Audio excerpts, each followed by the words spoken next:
Vale, pues dejo esto aquí.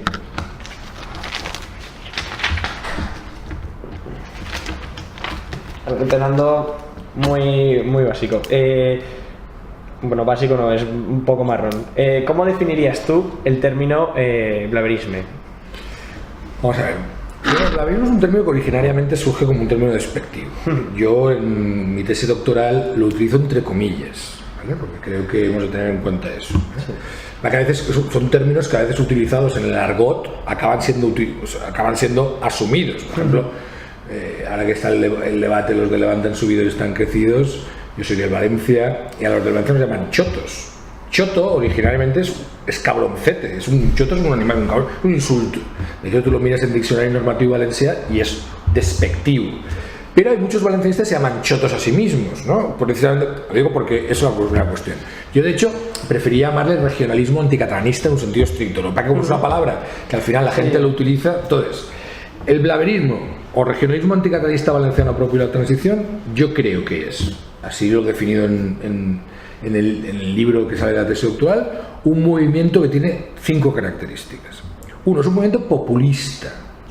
Ya sé que todas las palabras que tenemos en las ciencias sociales son palabras que las se utilizan también en el lenguaje político. Populista, claro, se desvirtúa un poco. Claro, populista en el sentido que hace una apelación constante al pueblo porque tiene razón, ¿eh? Yo no considero eso un movimiento de extrema derecha, como otros sí que consideraron, porque extrema derecha no es. Que hubieran elementos de extrema derecha es una cosa. Populista. Regionalista. No es, tú decías, valencianista. Yo creo que no es valencianista, no es en el sentido que no es nacionalista valenciano mayoritariamente. Es más bien un movimiento de carácter regionalista, es decir, que quiere, no plantea ni un proceso de autodeterminación, ni mucho menos un nivel de autogobierno demasiado amplio, sino más bien que este territorio esté medianamente bien tratado en comparación con otros, a veces incluso pidiendo menos autonomía. Tercero, es un movimiento conservador, mayoritariamente conservador, no exclusivamente, pero mayoritariamente valores conservadores. 4, es anticatalanista. Es un movimiento que se fundamenta en la fobia hacia la ideología política nacionalista valenciana, que son considerados catalanistas, entre comillas, que tenemos mucho que discutir, porque entre esos sí que hay catalanistas, pero hay otros que técnicamente no son catalanistas y que no son la mayoría.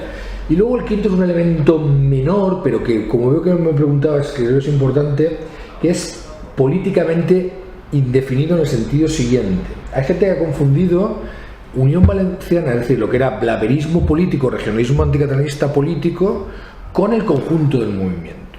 Nunca ha habido ningún partido que haya capitalizado absolutamente ese movimiento. Es verdad que Unión Valenciana se acercó en algunos momentos, pero por ejemplo la transición democrática existía lo que llamaremos, para hacerlo más rápido, blaverismo, con todas las excepciones que tú me has preguntado tú, fue muy potente la transición y solo había un partido político llamado Unión Regional Valencianista, que es un partido que sacó como máximo 2 concejales en un Cantarrojo en Valencia y era absolutamente residual como partido, y era el OCDE. Por lo tanto, eso también es un evento importante. Yo considero ese movimiento que tiene esas 5 grandes características, al menos por lo que yo estudié, es lo que quería decir: populista, conservador, regionalista, anticatalanista y indefinido políticamente. Perfecto. Y a nivel político, pues bueno, hemos dicho que, bueno, lo has comentado tú, que está la parte política, que podríamos decir, del movimiento, y luego pues también tendrá la parte más social o que queda en la población. Políticamente, ¿qué dirías que queda hoy del movimiento? Después de, pues eso, de toda la transición, la batalla de Valencia, unos años más tranquilos, pero... Claro, pero más tranquilos bajo mi punto de vista porque consiguieron la hegemonía. Es decir, con independencia de lo que la opinamos cada uno de nosotros, si nos gusta o no nos gusta, yo creo que, por ejemplo, en el terreno simbológico, aunque para mí eso es poco significativo, pero en el terreno simbológico hubo una victoria de un determinado modelo que se acercaba mucho al modelo blavero o regionalista, que, bueno, pues eso da pie a entender que, bueno, pues hubo una tranquilidad de la victoria, De hecho, incluso cuando estaba gobernando el último periodo del PSOE, bajo mi punto de vista, el PSOE, hubieron muchos intentos de contener eso y de no enfadar, etcétera, etcétera. Por lo tanto, yo creo que muchos de los valores de los valores del blaverismo siguen siendo valores que tienen una gran importancia en la sociedad valenciana, insisto, con independencia de nuestras filias y fobias. Yo creo que decir que el blaverismo ha muerto es no entender la sociedad valenciana, porque los datos nos indican que los valores mayoritarios de la sociedad valenciana se sitúa en el terreno del regionalismo, no del nacionalismo. Hay una minoría significativa, pero por lo tanto no confundir. El PP recoge una parte importante de esos valores y de esos cuadros. Podemos recordar, por ejemplo, María Ángeles Ramongín, que está imputada por el caso del Pitufeo, concejal del Ayuntamiento, fue de Unión Valenciana, Vicente Ferrer, Alfonso Novo, y ahora no tendríamos que mirar, pero hay algunos, José María Chiquillo, hay cuadros orgánicos que ocupan un cuadro. No, Claramunt nunca fue. ¿Nunca fue? Unión Valenciana. Tenía entonces... No. Él de hecho... Él viene de AP, de AP cuando no existía el PP, y de hecho fue... Fernando Giner, sí, ¿no? Fernando Giner sí, pero Fernando Giner ya no está en política. Bueno, sí. Claramunt de hecho fue candidato a las Cortes Valencianas por AP, antes que Rita, después que... No, Rita fue en el 83 y creo que en el 87. Todos esos datos tendría que mirarlo porque, sí, no, porque la memoria me falla. Entonces... Yo creo que el error de confundir blaverismo con blaverismo político ha hecho que muchos digan, no, Unión Valenciana ha desaparecido, el blaverismo ha desaparecido. Yo creo que es un error. No es verdad, porque hombre, si hubiera desaparecido, por ponerte un ejemplo, ahora gobierna Compromís. Si hubiera desaparecido, ¿qué problema habría para recuperar el nombre de la transición democrática en el que había consenso, el nombre del territorio que era País Valenciano? Ni Compromís se atreve en serio a plantear eso, para mi punto de vista. Ahora estoy hablando como sociólogo, luego como ciudadano puedo decir otra cosa, pero como sociólogo me parece que son indicadores de que cuidado con darlo por muerto. Que son temas que aún son muy significativos y que son también... menos también porque ha habido un cierto consenso en no tocar temas polémicos, en evitar también. Pero poco a poco también, poco a poco, de vez en cuando suelen volver a salir o se presentan, claro. A lo mejor antes de citas electorales, se me ocurre la ley de señas de identidad del PP justo en los últimos compases de la anterior legislatura, o hace unos meses pues esa moción de el valenciano no es catalán. Claro, es que es un tema que mueve identidades. Las identidades son importantes en la política, nos guste o no nos guste. Aquí vivimos nosotros, los periodistas, los científicos sociales, tenemos un error, todos, que yo intento que lo corrijamos entre todos, y es pensar, nos hemos creído mucho el debate de la Ilustración, que la razón triunfa por ella misma.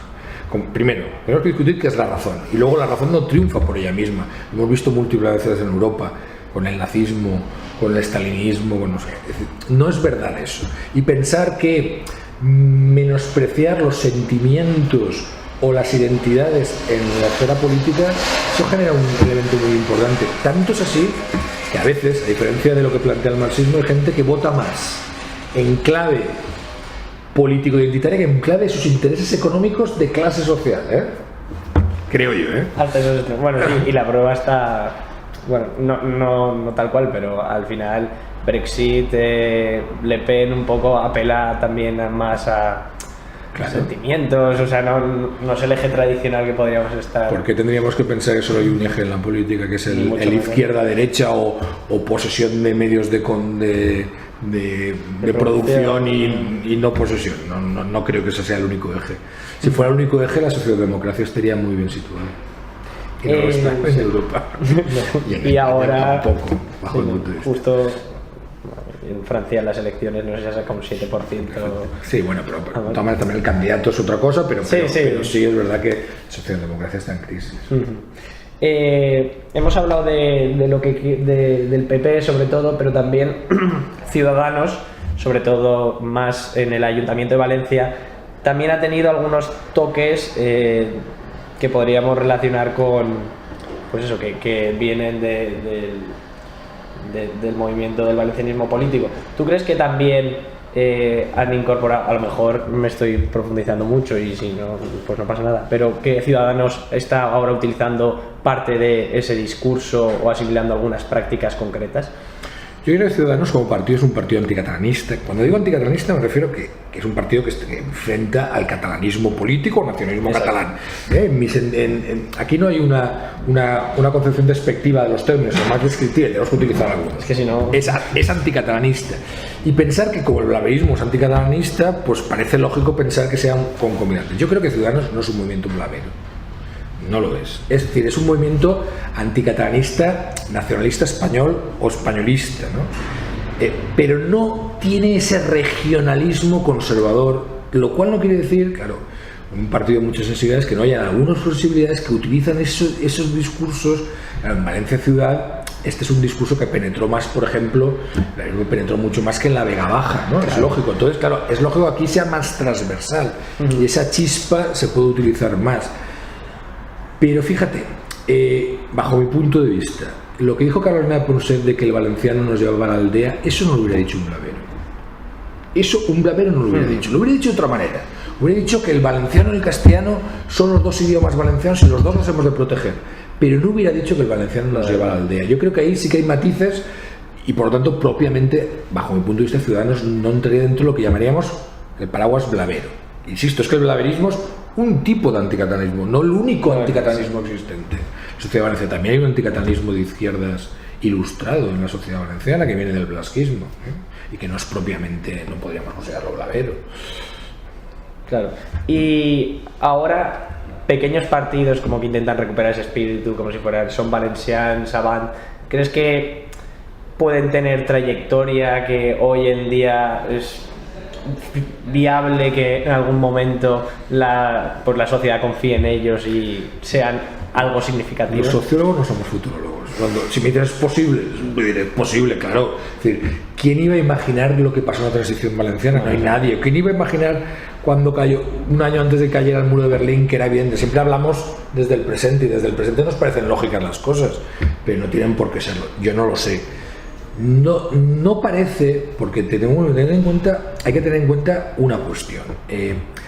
El desarrollo del blaverismo político, Unión Valenciana, coincide con una crisis muy importante del centro-derecha español. Una crisis muy importante que acabará con la refundación del partido de AP a PP. Había muchos partidos regionales, Unión Valenciana es una excepción. Estaba el Partido Aragonés Regionalista, estaba Extremadura Unida. Había toda una serie de partidos que venían a cubrir un centro-derecha débil. Ahora tenemos un centro-derecha, por lo que respecta a partidos, con dos opciones potentes, sobre todo una que es el Partido Popular. Entonces, claro, esa es la primera de las cuestiones. También Juan García Santander con Coalición Valenciana lo intentó con Rita Barberá, pero Rita Barberá era, que no se me entiende bien lo que voy a decir, porque no está dicho de manera despectiva, un animal político, es decir, una persona que tenía unos apoyos ciudadanos brutales, y el discurso agresivo de Santander no arañó casi su base electoral, ¿no? Entonces eso es una cuestión importante. Para que pudiera volver a surgir tendría que haber una gran crisis, bajo mi punto de vista, en los partidos de centro-derecha españoles, que creo que no se dan. Podrán decir, hay crisis en la presidencia provincial, pero no de esa dimensión. En aquel momento Alianza Popular tuvo que dimitir su líder, Manuel Fraga, y tuvo que cambiar el nombre. O sea, es una regulación. Entonces yo creo que lo que hubo más un traspase de votos de electores que en un contexto determinado, por una manera pragmática, piensan que este partido defiende mejor sus intereses que este otro. Y por lo tanto esos partidos no tienen eso. Luego no tienen tampoco un liderazgo carismático. Elizondo sería lo que sería. Elizondo hacía llorar a muchas personas. Es decir, Elizondo sabía conectar no con intelectuales, no con grupos determinados, pero con otros sí. Y por lo tanto, pues Elizondo tenía un gran apoyo. Y luego no podemos olvidar tampoco que hubo un muy destacado apoyo de medios de comunicación que hoy está, no ha desaparecido, pero más matizado, porque en fin, hoy pues hay cosas con las que la gente tiene 2 o 3 generaciones de escolarización en valenciano y piensan que, en fin, el hecho de escribir TJ a la plancha o sin la T, pues no es lo más importante en sus vidas, ¿no? Está consolidado un poco en cierta normativa y no hay esas polémicas, tanto es así que incluso la Real Academia de Cultura Valenciana, que es la entidad defensora del secessionismo, está planteando cambiar, cosa que, en fin, hace unas décadas sería imposible. Sí, ese acercamiento. Eso indica que, bueno, pues que la mayoría de los que escriben o utilizan el valenciano pues aceptan una normativa determinada y ya no va eso tan asociado necesariamente a la consideración del estigma catalanista, ¿no? Sino al contrario. Hoy mucha gente del PP, cuando escribe valenciano, utiliza ese valenciano, el valenciano normativo, con matices, otros matices. Entonces, creo que hay una serie de hechos objetivos que dificultan, no creo, a corto plazo. A largo plazo pueden haber tantos cambios que no sabemos, pero no veo que el blaverismo político tenga posibilidades a corto plazo, ¿no? De hecho, tienen números residuales, ¿no? Sí. Hay una, bueno, hablando con otros, en concreto con un politólogo, no sé si lo conocerás, se llama Ansel Bodoque. Sí, claro. Pues, tanto que lo conozco, estuvo en mi tesis doctoral. Ah, pues mira, es que también fue profesor mío, lo entrevista para el TFG también. Sí. Comentaba que existe una parte del electorado valenciano que ha pasado directamente de votar bueno, directamente no, pero ha pasado de votar a Unión Valenciana a Compromís, que podría parecer en algunos aspectos algo contradictorio. ¿Crees que existe sociológicamente algo que una a los dos partidos, ya que sea que son partidos estrictamente valencianos, que pues están solo arraigados en las tres provincias, que los acercan? Vamos a ver. Cuando un partido crece siempre de todos sitios. Es decir, hay votantes. Yo, mis alumnos, siempre he intentado. Hay mucha ideología a la hora de analizar los procesos. Quiero decir, nosotros tendemos a pensar que el votante es una persona que tiene un alto nivel de conocimiento político y que actúa en coherencia. Entonces no acertamos con la realidad social, porque eso no es el caso. Es decir, eso es el caso de una minoría, que sí que está ubicada en un espacio ideológico determinado y que más o menos se mueve en ese espacio ideológico y vota o deja de votar. ¿Cómo se explica el crecimiento de Compromís? Si el Compromís o los partidos previos, UPB, Bloc Nacionalista, sacaban de un 1 o un 3% en la ciudad de Valencia y ahora casi han superado al principal partido histórico de la ciudad de Valencia, eso quizá ha crecido mucho. Por todos lados. Y eso es que ha crecido por todos lados. Yo a mis alumnos siempre les provoco decir, ¿hay también corrimiento de voto entre Esquerra Unida y el PP? Porque entonces le dicen, ¿pero cómo es posible? Claro que es posible. Es decir, porque tendemos a pensar, es decir, la gente vota en coyunturas muy determinadas. En un contexto en el que hubo una corrupción generalizada y que hoy en los datos nos indica que Compromís se presenta, porque lo importante en cuanto vota la gente no es tanto cuánto es la realidad, sino cómo es percibido.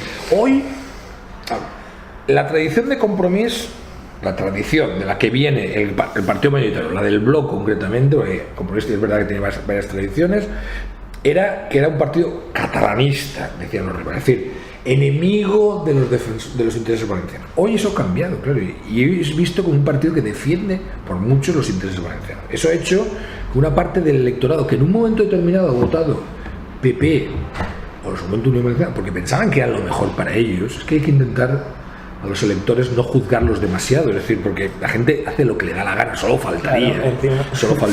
Y nosotros los periodistas o los sociólogos tenemos que intentar entender esos procesos, más que juzgarlos, porque juzgarlos es otra cosa, también podemos hacerlo, pero eso pero eso es otra cosa, eso es ética o filosofía, pero ciencia social es un intento de entender. Y entonces, claro que puede haber una parte del electorado de Unión Valenciana que haya votado en algún contexto de Unión Valenciana que ahora vote Compromís.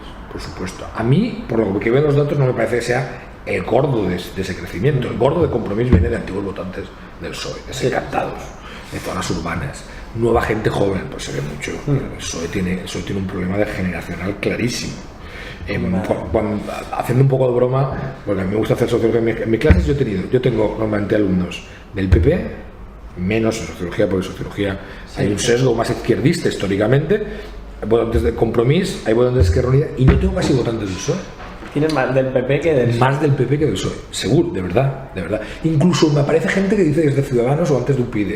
Del PSOE, que los hay, no quiero decir que no, pero Entonces, yo creo que viene de ahí. Ahora, lo que me preguntas, bueno, pues sí, evidentemente, Unión Valenciana sí que hace un discurso favorable a la defensa de los intereses valencianos, que por mí en ese sentido coinciden como partidos valencianos que son, pues me imagino, aunque hoy no solo es una coincidencia incluso de los partidos estatales, pues que somos pobres y recibimos menos que la media estatal y tenemos menos financiación, hoy eso, con más o menos énfasis, es verdad, es ya transversal en la sociedad valenciana, porque es que eso no es cuestionable, esos son datos objetivos. Sí, ¿no?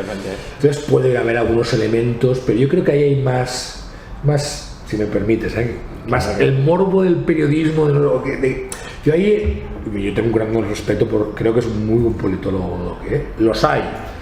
Ha habido, pero también tengamos en cuenta que una parte del electorado del PSOE se fue a Unión Valenciana cuando creció. ¿O dónde creció Unión Valenciana? Es decir, entonces los votantes no son patrimonio de ningún partido. Para que tendemos a pensar que sí. No, miren, los votantes en una coyuntura votan a este o se abstienen a este según muchos criterios muy distintos. Y si queremos buscarle la lógica interna a eso, nos vamos a volver locos. Hemos de buscarle más la explicación en base a elementos coyunturales. Yo creo que, por ejemplo, opinión, Sí. Me voy un poquito, pero déjame 30 segundos. Compromís tiene muchos votantes, vamos a decir, prestados, producto de una coyuntura en la que había una corrupción muy grande. Depende de cómo haga su gestión y cómo sea, bueno, más que de su gestión, de cómo sea valorada su gestión, hará que esos votantes se queden o se vuelvan a otro sitio. Es decir, no hay votantes. Incluso tendríamos que estudiar, si nos dijeran, la fidelidad de los militantes. Eso ya sería. No, que lo tenemos clarísimo, porque muchos militantes no sé qué y luego te oyes que no votan. Por lo tanto, cuidado con decir que el electorado es de alguien. Hay corrimientos. Es conocido que antiguos votantes comunistas votan hoy a Le Pen, ¿no? Por lo tanto, no tenemos nada más que decir que eso pasa.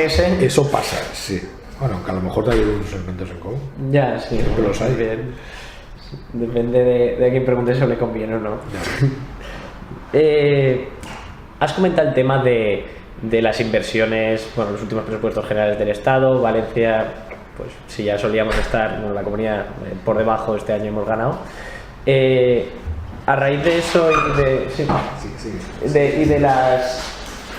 y de las inversiones que anunció Rajoy en Cataluña, hubo una serie de comentarios que vinieron de partidos de Cataluña, de Esquerra, del PSC también y del Partido Demócrata Catalán, en la que acusaron a Mónica Oltra de hacer un discurso victimista y de blavera. O sea, eso fue Pilar Rahola, ¿no? Pilar Rahola, exacto, me estaba refiriendo a la periodista. Entonces, ¿cómo, o sea, a veces se puede llegar a confundir el blaverismo con el simple hecho de defender los intereses de la comunidad? Claro, es que a mí me gustaría entrevistar a Pilar Rahola para saber cuánto sabe de Valencia. Ya. Yo tengo la impresión que sabe poco. Tengo la impresión, no lo sé, pero tengo la impresión que sabe un poco. Y que han oído campanas, pero es bastante... Yo en mi libro sobre el blaverismo creo que titulo Valencia y Cataluña de esquenes, ¿no? Es un subcapítulo, es decir, sobre todo en Cataluña hay una proverbial ignorancia sobre lo que pasa aquí. Exacto. En general. Que eso es algo, es decir, pues también nosotros tenemos una proverbial ignorancia sobre lo que pasa en Murcia. Quiero decir que también, porque cada uno mira pues hacia donde mira. Pues en Valencia se mira más, que tiene una cierta lógica, a Madrid y a Barcelona, y menos se mira a Murcia, ¿no? Pues eso sí, pues en Barcelona, pues en Valencia se mira menos. En otros momentos históricos, en el 15, decía Valencia fue más importante la Barcelona. Era al revés. Por lo tanto, esas cosas son procesos que pasan. Yo creo que eso fue más una butad de alguien que está implicado en un determinado proceso que le interesa que a otro que realmente eso sea así, ¿no? Uh-huh. Bueno, lo que sí que es cierto es que los mitos, los estereotipos dan la impresión de que somos no sé qué. Yo estoy harto de que digan los valencianos somos corruptos, ¿no? Somos corruptos, ha habido casos de corrupción en la comunidad valenciana, es verdad, claro. Ha habido casos de corrupción en Madrid, tantos o más importantes, y nadie dice corrupción madrileña. Exacto. El centro suele ser virtuoso y la periferia suele ser no virtuosa, ¿no? Eso es una lógica de poder siempre, ¿no? Entonces también hay una tendencia a pensar en eso, ¿no? Entonces, bueno, pues como ha habido aquí blaverismo, los valencianos son blaveros. Como ha habido aquí corrupción, los valencianos son corruptos. O como se hacía aplicada, salvo a todas las distancias, o como había judíos ricos, los judíos todos son ricos y son todos se dedican a la banca, ¿no? Es decir, los estereotipos tienen esa función que, como ve una chica que conduce mal, las chicas conducen mal. Eso responde a toda una lógica falsa, pero que se instrumentaliza. Es decir, bueno, pues en un determinado momento pues voy a atacar a Mónica Oltra por esto, porque no se me ocurre.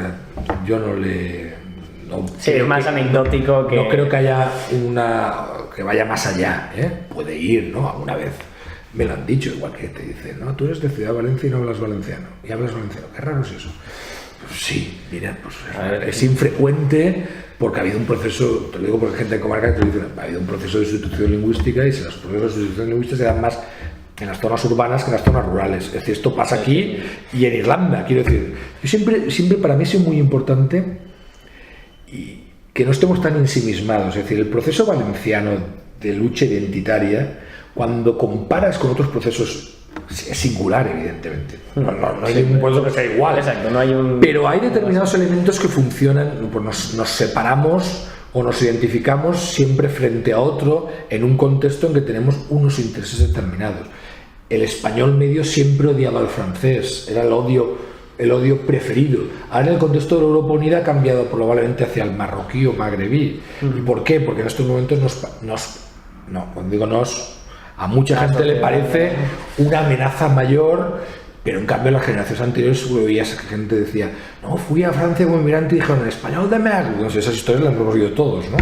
Por lo tanto, esos procesos cambian en contextos determinados. Y yo no creo que el caso valenciano, yo siempre cuando alguien dice, es que lo del blaverismo es que los valencianos somos así. No, mire usted, ni determinismo genético, ni nada por el estilo. Y aparte, el populismo, tal como lo entiendo yo, no ha sido un proceso que se haya dado solo en Valencia, ni mucho menos. El populismo, estamos viéndolo hoy en muchos países europeos, incluso con un alto nivel de vida y un alto nivel de bienestar, hay populismo. Es decir, que no es esto. Vaya, entiendo que en los debates políticos la gente tiene que decir estas cosas, ¿no? Para cada uno defender su visión. Y a ver, espera, porque como hemos tratado así temas, siguiendo con Compromís, está claro que es imposible medirlo estrictamente, pero ¿crees que has comentado que el mayor crecimiento de Compromís se ha producido a raíz del votante del PSOE, del votante urbano, joven? Eso dice las encuestas, sí. Sí. Y sí, en general está esa percepción. De hecho, solo tienes que preguntar al PSOE, a la élite del PSOE, a los dirigentes del PSOE, cuánto odian a Compromís. Eso de aquí. Eso siempre es un indicador, ¿eh? Claro, eso es porque... Bueno, están gobernando juntos, pero por eso oyes los mentideros, tú que eres periodista, tú preguntas qué piensas. Está claro. De hecho, por eso yo he escuchado a algunos politólogos que dicen que las mejores coaliciones son partidos que apenas comparten votantes. Por ejemplo, ponen de ejemplo el PNV y el PSOE, que es una coalición extraña. Correcto. Pero que se llevan muy bien, claro, porque no chocan mucho. No hay competición electoral, claro, y entre el PSOE y Compromís hay una competición electoral innegable. Total, innegable. Entonces, ¿qué parte del discurso nacionalista, más pues eso, de la rama de Bloc dentro de Compromís, cala en la sociedad valenciana? ¿Es significativo o el grueso de Compromís viene a raíz de nueva, pues lo que podría ser el eje de nueva política, anticorrupción y demás? Vamos a ver, es una pregunta difícil, pero vamos allá. Es un marrón. No, marrón no es. Digo que es difícil porque tenemos muy pocos estudios, entonces hay muchas veces que no tenemos datos. Cuando tenemos datos hay que interpretar. Sí. Y interpretar sin datos es más arriesgado, a eso me refería, ¿eh?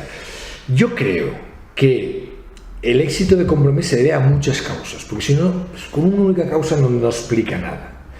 Hay causas internas. La madurez de un movimiento que entiende que el eje identitario es importante y sin renunciar a ese hay que hablar de otros ejes. cada vez el discurso también del bloque era más económico, de intereses valencianos. Entonces ya no era solo lengua, sino era lengua, intereses valencianos, autogobierno. Yo creo que así el valencianismo ha hecho un discurso que es un pack más atractivo, objetivamente. Creo que eso es un factor. Se ha juntado otros factores que tienen importancia, nos guste o no, el liderazgo de Mónica Oltra. A pesar que nos guste o no nos guste, pues evidentemente es un liderazgo potente, ¿no? Es una mujer pues, que ha dicho las cosas claras. Ese es otro factor. El eje contra la corrupción, por la limpieza, por la transparencia, eso también ha sido, es que había una acumulación tal de porquería política que yo tengo amigos, yo me eduqué en un colegio de curas, y tengo amigos que conservo de ese periodo, son amigos conservadores, y algunos de ellos han votado Compromís. Creo que fundamentalmente por este eje. Claro. Eso. No tengo La percepción problemas, es una percepción. Es decir, vamos a darle una oportunidad a estos. Eso también ha habido.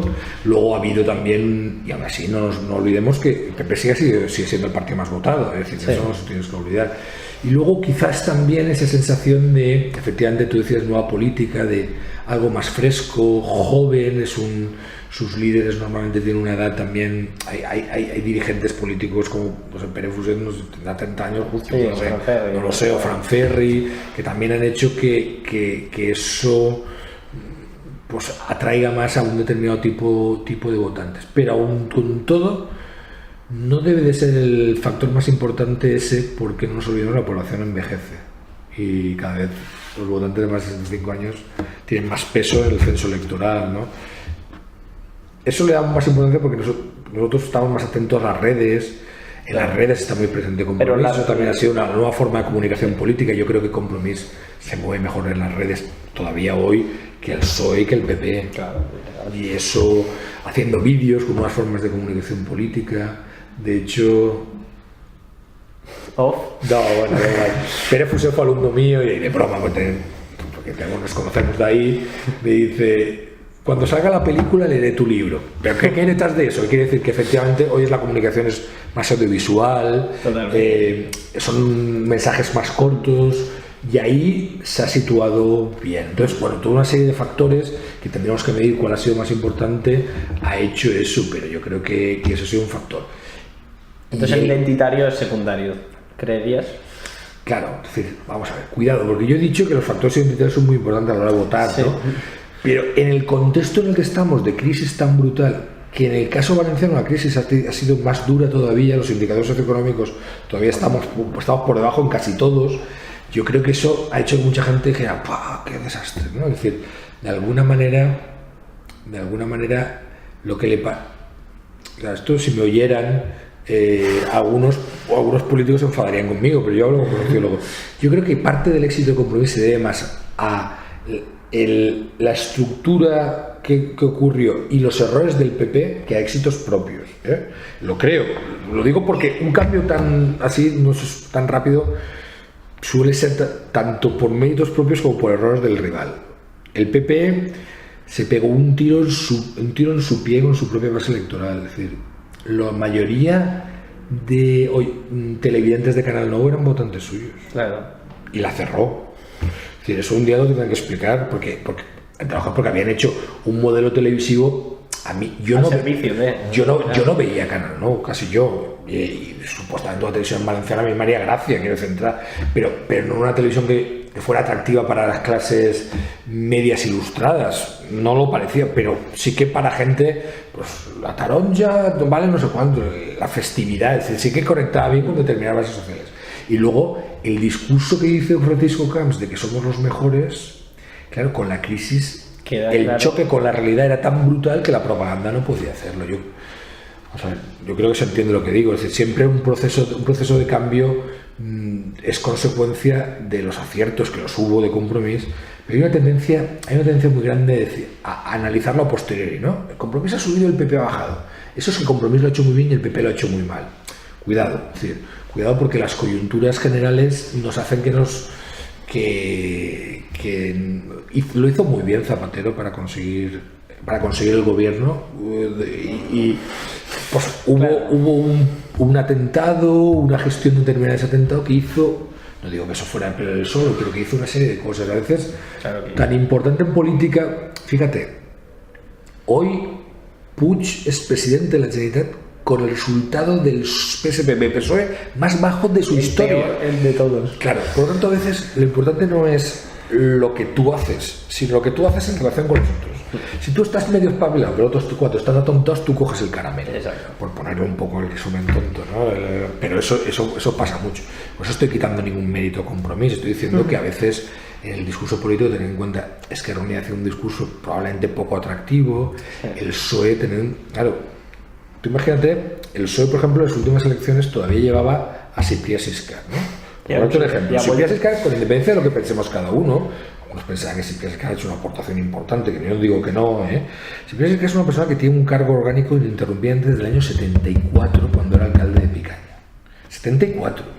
Claro, muchos no habéis nacido ni estabais en perspectiva de nacer por parte de vuestros progenitores, ¿no?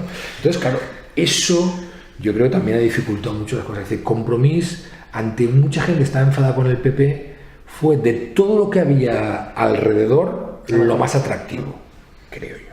Sí, asocia lo que mejor. Creo yo. Y ahí, por lo tanto, depende mucho, las elecciones dependen mucho de la coyuntura, es decir, de quiénes son tus rivales, de cómo se presentan, etcétera, etcétera. Entonces, para recopilar un poco... Arena política, perdona. Sí. Arena política. Entonces, el eje identitario, por llamarlo de alguna manera, no ha tenido un peso... Desde luego no ha sido el principal, podemos decir. No, es que yo no te puedo decir eso, es que no lo sé, es que sinceramente no lo sé. O sea, tenemos que mirar números. Es decir, yo creo que los cambios se producen por un proceso de acumulación de cambios. Y ha habido una gran crisis, una muy mala gestión del Partido Popular a la corrupción, una buena gestión de redes, una imagen fresca. ¿Qué es lo que hace al elector votar? Normalmente es un conjunto de cosas. Claro, nunca nos pero tendemos a reducirlo a este factor. No es que la realidad social, a diferencia de las ciencias físico-naturales que pueden hacer causa-efecto, nuestra realidad es más complicada, ¿no? Y las causas-efectos son más complejas. Yo creo que, por ejemplo, nueva política, ¿en qué eje la meterías? ¿En eje izquierda-derecha o en eje identitario? Pues yo creo que tiene un punto identitario también la nueva política. Es decir, la manera de presentarse en el Parlamento sin corbata, o más fresco, más desenvuelto, eso es identitario, en cierta manera lo es, cuidado. Es decir, por eso te digo, o que un homosexual declarado sea como Fran Ferri, que sea el síndic del grupo de Compromís, eso no es factor identitario, eso también es un factor identitario. Ahora, si el factor identitario lo reducimos solamente al eje, vamos a llamarle nacional, es decir, cómo te posicionas ante el Estado español, pues es un factor que es minoritario, pero también es minoritario a la hora de votar al PP, a todos los partidos. Es decir, no creo que la mayoría de la gente diga, pero es un factor. De hecho, el PP lo utiliza para desgastar al PSOE. Sois poco patriotas, o lo hacéis, o pactáis con nacionalistas. Y ahora has visto el Partido Popular como... Espectacular. No, espectacular, no es la primera vez. No. Sabes que llamó al mundo Albertzale Movimiento Vasco de Liberación Nacional en un momento que todavía había terrorismo. Es decir, aquí la memoria es corta, ¿no? Una obligación de los sociólogos periodistas, claro, es que haya memoria, porque los procesos sociales nunca son producto de una coyuntura muy concreta, son un proceso de cambio determinado, ¿eh? Pero el cambio, ten en cuenta, yo por eso creo que aquí hubo circunstancias excepcionales. En 2011 el PP sacó unos resultados extraordinarios y había corrupción. Y había corrupción, y había ya denuncias de corrupción. Eso me hace pensar que no es el elemento fundamental, sino una serie de cosas. La corrupción ha tenido un factor, no digo que no, pero es más el cabreo de una generación con todo lo que implica, no solo esa generación, sino son sus padres, que ven que sus hijos tienen más estudios que ellos y no encuentran trabajo, y eso genera un malestar, el hecho de que no haya empleo, de que hayan... Yo creo que van más por ahí las cosas. Eso es un eje económico, pero también nuevas formas de gestionar política. No tengo tan claro. Creo que es una mezcla de ambos, sinceramente. Sí, no, al final es multicausal. Yo creo que sí. ¿Y crees que partiendo de la base de que Valencia suele ser invisible ante Madrid, de que en relación al peso poblacional, el peso del PIB, pues eso, estamos en un como en tierra de nadie, partidos regionalistas, ya metiendo el mismo saco incluso a Compromís, son necesarios para visibilizarnos. O sea, bueno, esto es una pregunta que me haces como sociólogo, sino como ciudadano. Sí. Como sociólogo te diría, necesarios los partidos son instrumentos que canalizan intereses o opiniones y por lo tanto, bueno, hoy está en la agenda política más. Yo como ciudadano sí que pienso que el valencianismo político es necesario, es decir, es conocido mi compromiso con el valencianismo político, es decir, no voy a negarlo, ni mucho menos. Pero claro, eso dependerá mucho de los electores en cada coyuntura. Yo tengo mi experiencia y la valoración que hacemos de las relaciones de poder es que normalmente los subordinados, cuando callan, normalmente desde el poder me dicen, pues tienes tu razón, te voy a dar más. Eso no funciona.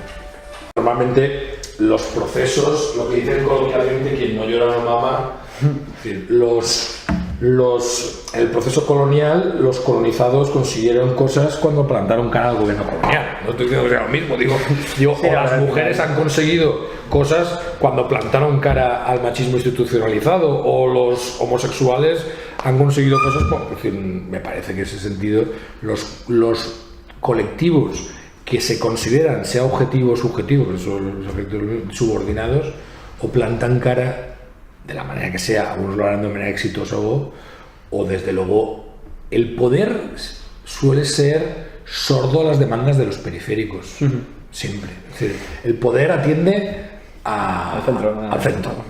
Cuando digo centro aquí, sí, claro, el centro, Madrid. Pero digo centro geográfico, pero quiero decir también el centro social, es decir, atiende más a las clases, mediático, a sus clases sociales que a los homeless de Madrid, pues que eso funciona siempre así. Sí, sepa que esa base en general. En el caso valenciano es más grave porque, claro, hay una lucha importante en España entre nacionalismos. Y entonces el nacionalismo español, siempre he dicho mucho contra el nacionalismo vasco catalán, que España es un espacio de solidaridad, un espacio, un territorio, un país de solidaridad. Entonces, ¿qué ocurre? Que ese discurso, desde el valencianismo político, lo están dejando en evidencia. Es decir, oiga, es un espacio de solidaridad. Si somos pobres, estamos por debajo del 90% de la renta, decimos menos inversión por habitante y menos financiación por habitante. Porque pagamos más que... ¿Cómo juega eso con el discurso de la solidaridad española, ¿no? Es decir, de alguna manera, claro, los discursos, cuando tienen contradiscursos, es cuando son cuestionados, ¿no? En el caso, es lo que siempre decíamos en la asignatura de Sociología del Nacionalismo, ¿qué ocurre? En Burgos no hay un conflicto nacional. En Burgos todos los burgaleses son nacionalmente españoles. ¿Dónde hay un conflicto nacional? En el País Vasco y en Cataluña. En otros lugares, que sobre todo en el País Vasco tú puedes encontrar a gente que es nacional, se siente nacionalmente española y se siente nacionalmente vasca. Ahí es donde hay un conflicto nacional. En Estados Unidos no hay un conflicto nacional. Todos son nacionalmente norteamericanos. Veremos lo de California y tal, que no deja de pasar. Pero un conflicto nacional surge cuando en una comunidad hay dos proyectos distintos. Y por lo tanto, claro, frente al nacionalismo vasco y el nacionalismo catalán se ha utilizado ese discurso, pero ahora algunas periferias dicen, ¿qué está pasando aquí? ¿No? Porque el caso valenciano son un poquito más del 10% de la población estatal. Claro, lo que pasa es desde un punto de vista de solidaridad no se puede explicar. También es verdad que ha habido ideología histórica. Es decir, ten en cuenta que en los 80 los valencianos estamos ligeramente superiores a la media estatal. Había el discurso del Levante feliz. Es decir, ha habido un proceso, ahora vamos a publicar el Magnánimo, ya te lo pasaré cuando estés un libro muy interesante, un proceso de empobrecimiento en las últimas décadas, ¿no? Pero desde España se tiene la visión esa de Levante feliz. Claro. A mí me contó una vez que pude hablar con el presidente de la Trinitat, me contó una anécdota, no sé si es verdad, pero si es verdad, yo creo que no me tendría por qué engañar y es muy significativa. Me dijo que estuvo hablando con el no sé si se llama vicedirector o el segundo del Banco de España. ¿Y qué le dijo? Pero es que los valencianos somos pobres respecto a la media. Dijo, eso no puede ser. Y le pidió a un asistente a ver los datos. Y descubrió, ostras, pues tienes razón. Ostras, pues tienes razón. Es decir, que el segundo del Banco de España no sabía eso. Eso también tiene que ver, en parte culpa de tener en cuenta que aquí se hacen discursos de que somos los mejores del mundo, de qué bien que estamos. Es decir, también hagamos autocrítica, digo, como sociedad. Yo no estaba de acuerdo con esos discursos, porque no es verdad, en los buenos momentos los valencianos perdíamos datos, los sociólogos nos dedicamos a mirar datos, ¿no? Y los periodistas buenos también deben hacer eso, creo yo, ¿no? Mirar datos. Y los datos nos indicaban que, a pesar de lo que decía Francisco Camps, perdíamos en competitividad, perdíamos en nivel de renta, pero no, los datos no decían eso. Pero el discurso al final... Sí, y parte del discurso sí que era verdad, es decir, había construcción y un joven que no estudiaba podía ganar 5.000 pavos un mes.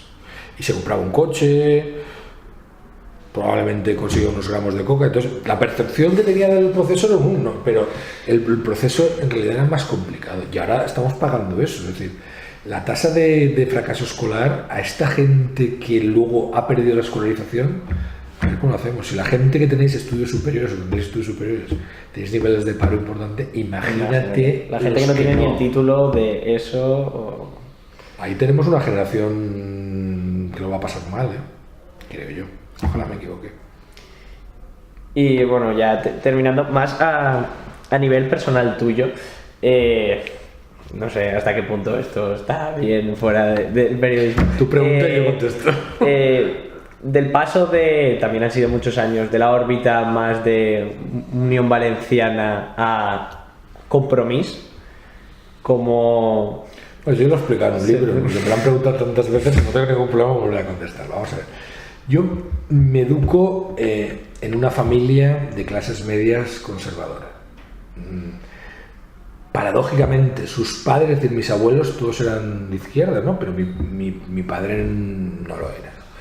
O al menos en esa coyuntura no lo era. Y porque él también experimentó un proceso de la movilidad social ascendente en los 60. En los 60 la economía crece muy bien, surgen muchas clases medias. Eso que se llama franquismo sociológico, mal dicho, es franquismo social, no franquismo sociológico, sería franquismo de los sociólogos, no es franquismo social, era también la legitimidad de una dictadura que daba buenos números. Cuando un régimen político, sea el que sea, da buenos números... crece, la gente gana más. Eso genera legitimidad, ¿no? Los buenos gobernantes se ven los malos momentos. Entonces, yo me eduqué en ese ambiente. En mi casa se leía las provincias constantemente, y no tengo que decirte a ti, la que estás ahí ahora, pues que las provincias en los años 80 tenían una línea editorial, hoy la tiene, pero en los 80 pues muy muy marcada. Entonces yo soy un hijo de María Consuelo Reina. Yo vivo eso de que los catalanes nos roban la paella, Ausias Marc y no sé qué. Yo entro en un Unión Valenciana como respuesta a eso. Yo entro en Unión Valenciana a los 14 años. Y es la propia discurso de la incoherencia de Unión Valenciana. Decía, no somos muy valencianos, defendemos los valencianos, y veo que Lizondo hablaba en castellano a sus hijos, por ejemplo, o que realmente decían que eran, porque Unión Valenciana afirmaba que era nacionalista pero luego hacía no sé cuántas cosas más. Entonces esas incoherencias, a mí producto de mis lecturas, de mi paso por la universidad, y yo me educo en la UNED, es decir, a mí no me hacen, no le culpemos a la piedra, yo no paso por ahí, ¿vale? Porque entonces no había ni ciencias políticas ni sociología en Valencia, no pude. Entonces hice un proceso de evolución personal hacia lo que pensaba que, aunque no coincidía del todo, más se acercaba a los intereses valencianos, ¿no? Y entonces pues yo entré en un partido fundador del blog, es el PBN, el Partido Valenciano Nacionalista, y luego acabé pues durante muchos años hasta 2003 en Compromís. Desde 2003 2004 no he ido ni a una reunión del partido político, ninguna, ni a de los míos. Hay gente que todavía me sitúa como si fuera un dirigente, no lo soy, pero no pasaría nada, que perfectamente legítimo, pero ya que has preguntado, quiero explicarlo, porque es que cada uno cuenta ahí de su capa un sayo, ¿no? Y entonces, pues bueno, pues de hecho hubo un breve en las provincias que me dedicaron como catalanista, de uno que venía a Unión Valenciana. Yo nunca he sido catalanista, nunca he defendido los países catalanes, como cualquier opción ideológica es legítima, yo nunca la he defendido, nunca. Yo no creo que los valencianos seamos catalanes, ni tengamos que serlo. Otra cosa es que compartamos una lengua, que tengamos algunos intereses económicos común, algunos, no todos, el puerto de Valencia y el puerto de Barcelona son competidores objetivos, y yo defiendo el puerto de Valencia, ¿no? Por una cuestión obvia, ¿no? Y entonces, pues hay gente que eso pues le llama la atención, le genera morbo. Bueno, a mí Lizondo me expulsó del partido, yo tenía 21 años, no sé tú cuántos tienes ahora, más o menos. 21. 21, pues me expulsó en ese momento. Yo ahora tengo 45 o 46 este mes. Sí, es verdad, eso, pero no creo que eso sea particularmente significativo. Es morboso, es curioso, Sí, constantemente lo recuerda, ¿no? Fue ex Unión Valenciana, sí, es verdad, es que lo fui. Entre las juventudes, como menor de edad, de 14 a 18, bueno, 14 o 15, no me acuerdo si fue 14 o 15, podía mirarlo, no estaba afiliado a la Unión Valenciana, porque menor de edad no puedes, y estuve de 18 a 21 años, 3 años en una trayectoria, bueno, la gente puede decir lo que quiera. Bien, no tengo nada que decir, pero mi proceso es ese, por lo tanto, aparte, yo siempre he sido muy respetuoso de los procesos de cambio de las personas tienen derecho a cambiar. Claro. Lo habitual es que la gente cambie en el sentido contrario.